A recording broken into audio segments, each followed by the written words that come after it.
ఆకస్మిక గుండెపోటు లేదా గుండె స్పందన ఆగిపోయిన సమయంలో సిపిఆర్ అందించడం ద్వారా ప్రాణాలను కాపాడవచ్చునని భీమడోలు ఇన్స్పెక్టర్ కృష్ణ తెలిపారు. ఏలూరు జిల్లా ఎస్పీ ప్రతాప్ శివకిషోర్, డిఎస్పీ శ్రవణ్ కుమార్ ఆదేశాల మేరకు భీమడోలు, ద్వారకా తిరుమల పోలీస్ సిబ్బందికి కవాతు సిపిఆర్ పై శనివారం అవగాహన కార్యక్రమం నిర్వహించారు. వైద్య అధికారుల ఆధ్వర్యంలో నిర్వహించిన కార్యక్రమంలో అత్యవసర పరిస్థితుల్లో భయపడకుండా వెంటనే స్పందించడం, వైద్య సాయం అందే వరకు బాధితుడికి సరైన పద్ధతిలో సిపిఆర్ చేయడం వంటి అంశాలను ప్రాక్టికల్ గా వివరించారు. బాధితుల పరిస్థితిని నిరంతరం గమనిస్తూ సమయస్ఫూర్తితో వ్యవహరించాలని సూచించారు. కార్యక్రమంలో భీమడోలు ఎస్ఐ మదీనా బాషా, ద్వారకా తిరుమల ఎస్ఐ సుధీర్, పోలీస్ సిబ్బంది పాల్గొన్నారు.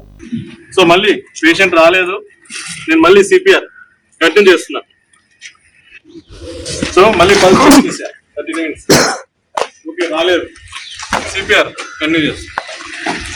సో ఇది ప్రాసెస్. ఈ లోపల 108 వచ్చింది అంటే షిఫ్ట్ చేస్తాం, 80 వచ్చిందంటే షిఫ్ట్ చేస్తాం, రాలేదు అంటే చేస్తూ ఉంటాం.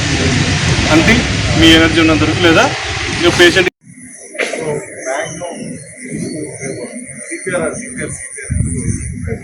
ఎక్కడైనా ఉపయోగపడుతుంది, ఎవరికైనా ఉపయోగపడుతుంది. సింపుల్ ఎగ్జాంపుల్, నేను మెడికల్ స్టూడెంట్గా ఉన్నట్టే 2003లో ఉన్నప్పుడు సిపిఆర్ చేసిన అది అందరూ లైఫ్లో పనికి వస్తుంది.